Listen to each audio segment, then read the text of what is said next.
बीते दिनों खबर आई कि स्विस नहर में जहाज फंस गया और ऐसा फंसा कि दुनिया के तमाम देशों का कुल मिलाकर 54 अरब डॉलर का नुकसान हो गया।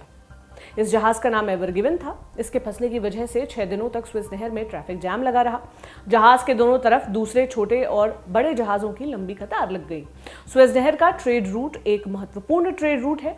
समुद्री रास्ते से होने वाले दुनिया के कुल ट्रेड का 10% हिस्सा इसी रूट से तय होता है। यूरोपीय, दक्षिण एशियाई और दक्षिण पूर्वी एशियाई देशों के लिए यह रूट काफी कारगर है, क्योंकि इस रूट की वजह से जहाजों को पूरे अफ्रीकी महाद्वीप का चक्कर नहीं लगाना पड़ता।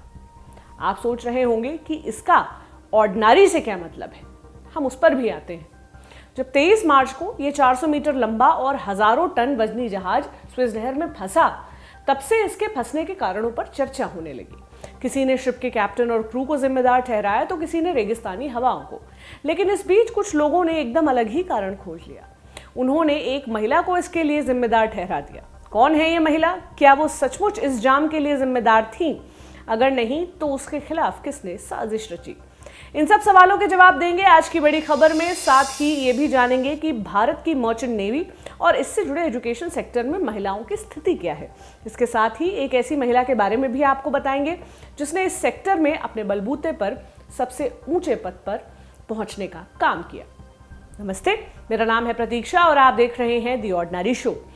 अभी मैंने आपको स्विस नहर के जाम के बारे में बताया, ये भी बताया कि इस जाम से दुनिया को कितना बड़ा नुकसान हुआ, ये भी कि लोगों ने इसके पीछे तमाम लोगों को जिम्मेदार ठहराया। लेकिन फिर बात आकर एक महिला पर रुक गई। उस महिला का नाम है मारवा एल्सले हदर। मारवा मिस्र की पहली महिला शिप कैप्टन है। 29 मार्च को फंसे हुए एवर गिवन जहाज को निकाल लिया गया और इसके बाद मारवा के खिलाफ फेक न्यूज की बाढ़ आ गई। ट्रोल्स ने कहा कि यही होता है जब किसी महिला को जहाज चलाने की जिम्मेदारी दे दी जाती है। कुछ ने बाकायदा फोटोशॉप के जरिए फेक आर्टिकल्स लिख दिए, ये बताते हुए कि किस तरह से मारवा की गलती की वजह से जहाज स्विस नहर में फंस गया। लेकिन ये पूरी कहानी गलत थी। दरअसल जब एवर गिवन नाम का भारी भरकम जहाज स्विस नहर में फंसा तो मारवा वहां से सैकड़ों किलोमीटर दूर अलेक्जेंड्रिया में अपना काम कर रही थी। वॉशिंगटन पोस्ट की रिपोर्ट के मुताबिक जहाज के फंसने के समय न केवल मारवा अपनी जिम्मेदारी निभा रही थी, बल्कि इसके बाद उन्होंने जहाज को निकलवाने में भी अपनी ओर से पूरी सहायता दी। गलत तरीके से खुद को टारगेट किए जाने को लेकर भी मारवा काफी दुखी हुई। इसको लेकर उन्होंने इंस्टाग्राम पर वीडियो भी डाला। सुनिए उन्होंने क्या कहा।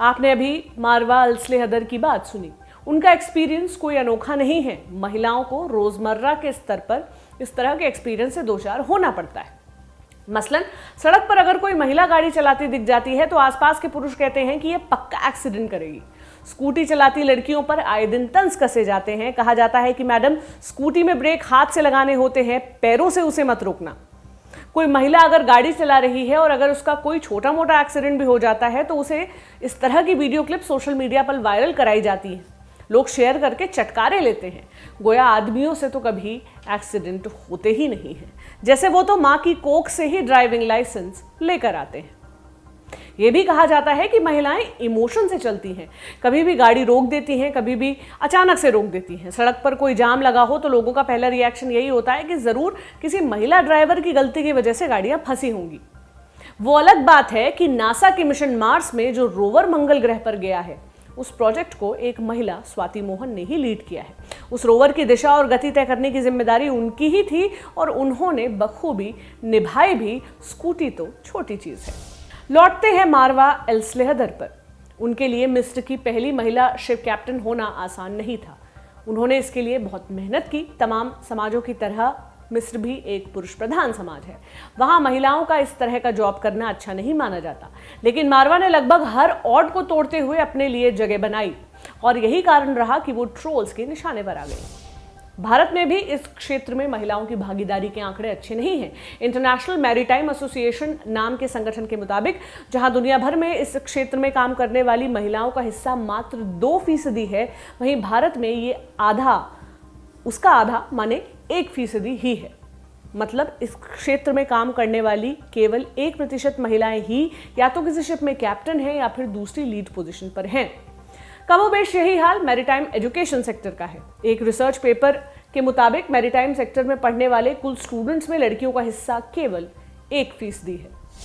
भारत सरकार ने इस सेक्टर में महिलाओं की हिस्सेदारी बढ़ाने के प्रयास भी किए हैं।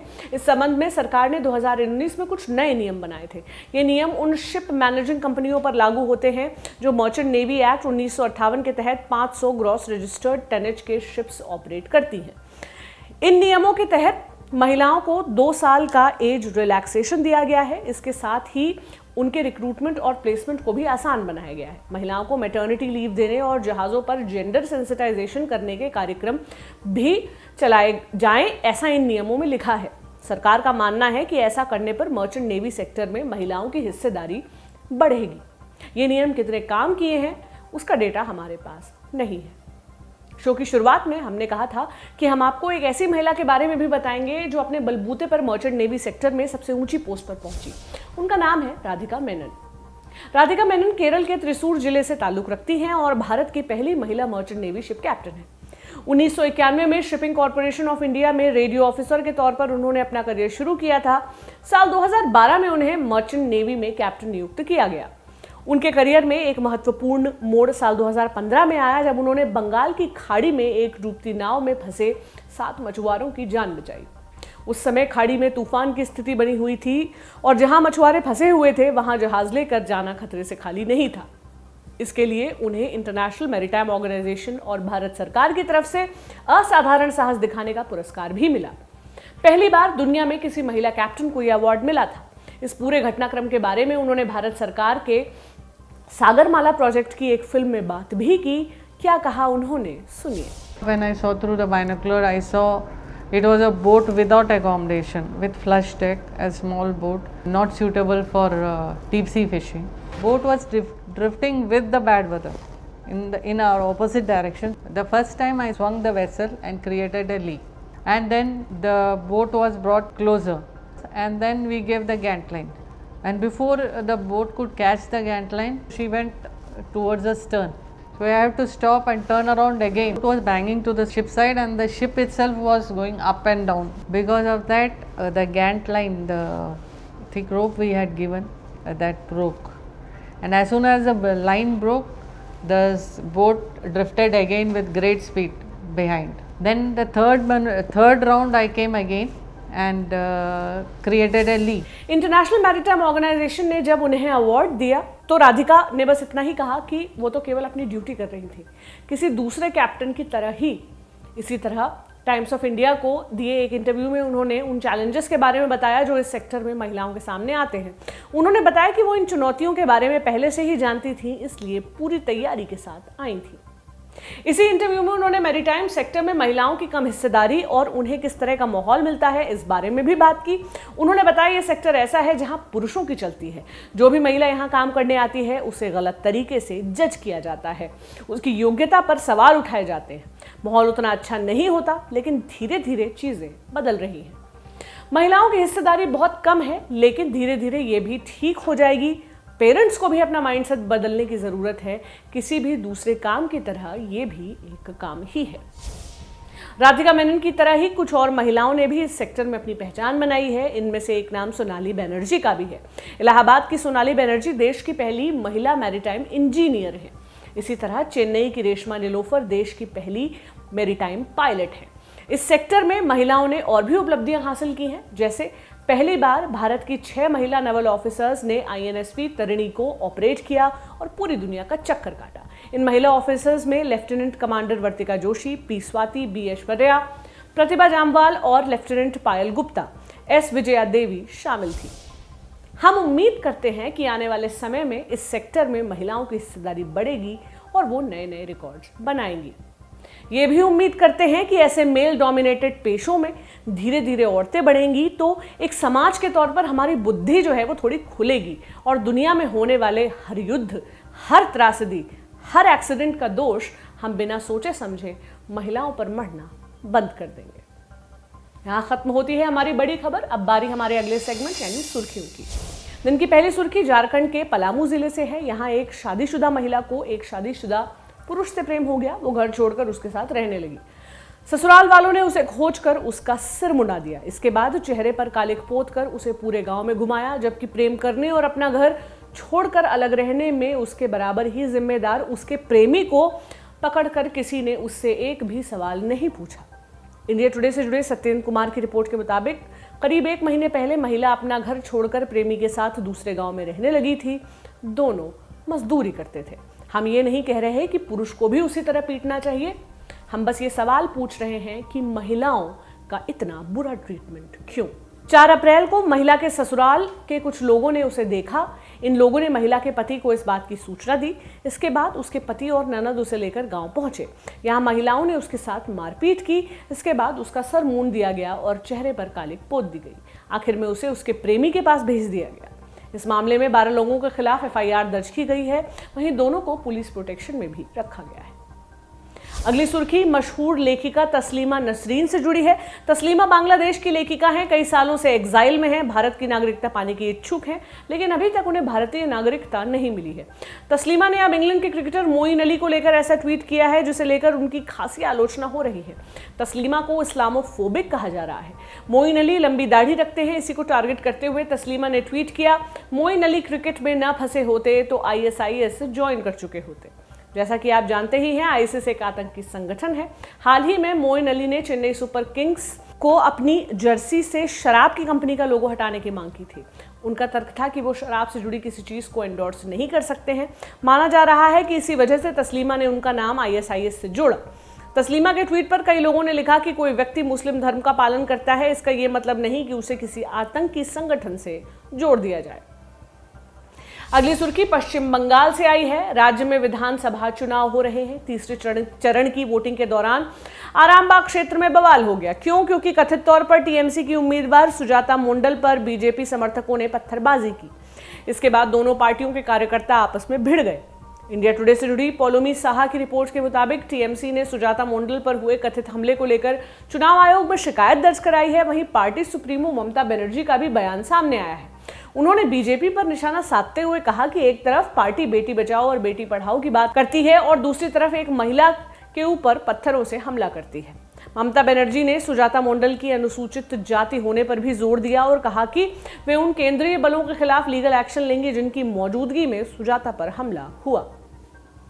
अंतिम सुर्खी एक्ट्रेस महिमा चौधरी से जुड़ी हुई है। उन्होंने परदेस फिल्म के जरिए बॉलीवुड में डेब्यू किया था। 1999 में एक कार एक्सीडेंट में वो बुरी तरह से घायल हो गई थी। उनके चेहरे पर भी चोट आई थी। एक एंटरटेनमेंट पोर्टल को दिए गए इंटरव्यू में उन्होंने इसी बारे में बात की। उन्होंने कहा कि एक्सीडेंट के बाद उनके चेहरे पर निशान पड़ गए थे, जिसे लेकर कई लोग और मीडिया उन्हें स्कारफेस बुलाते थे। ये बताते बताते महिला इमोशनल भी हो गई। उन्होंने ये भी बताया कि उस मुश्किल वक्त में अजय देवगन ने उनकी मदद की थी। अजय देवगन ने न केवल उनके लिए बेहतर इलाज मुहैया कराया, बल्कि उनकी मानसिक स्थिति को भी बिगड़ने नहीं दिया। इस एक्सीडेंट के बाद भी महिमा एक्टिंग करती रही। यहाँ खत्म होती हैं सुर्खियां। अब बारी शो के आखिरी सेगमेंट यानी चलते चलते की। आज हम आपको एक कन्नड़ मूवी रेकमेंड कर रहे हैं। नाम है एक्ट 1978। लीड रोल में है यज्ञा शेट्टी। थ्रिलर फिल्म है ये। शुरू होती है एक गवर्नमेंट ऑफिस से। रोज की तरह यहाँ काम हो रहा है, लेकिन ये दिन रोज जैसा नहीं है। ऑफिस में एक लड़की आती है, गीता नाम है, एक बुजुर्ग इंसान के साथ। वो अपने फोन से हर तरफ की फोटोज खींचने लगती है। सिक्योरिटी गार्ड रोकने आता है, लेकिन जो पाता है उसे देख सकपक आ जाता है। गीता की कमर पर बॉम्ब बंधा है और हाथ में गन है।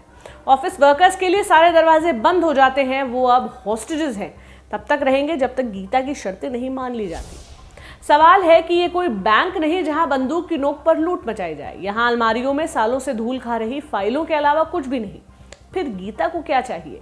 क्या हुआ कि उसने ऐसा स्टेप लिया और अपने साथ एक बुजुर्ग को भी शामिल कर लिया? फिल्म देखकर खुद जानिएगा। करप्शन के बेहद जरूरी मुद्दे पर यह फिल्म बात करती है। इसे देखें और बताएं ये आपको कैसी लगी। साथ ही ये भी बताएं कि हमारा ये शो आपको कैसा लग रहा है। कमेंट बॉक्स में कमेंट करें, हमें फीडबैक दें। आप हमें मेल भी कर सकते हैं theordinaryshow@gmail.com पर। हमारे चैनल को सब्सक्राइब भी करें, बेल आइकन दबा दें ताकि नोटिफिकेशंस आपको मिलते रहें। इसके अलावा हमें फेसबुक, ट्विटर और इंस्टाग्राम पर भी फॉलो करें। सभी के लिंक आपको डिस्क्रिप्शन में मिल जाएंगे। आप बने रहें ऑर्डिनरी के साथ। आपसे मुलाकात होगी कल। तब तक अपना ध्यान रखें। शुक्रिया।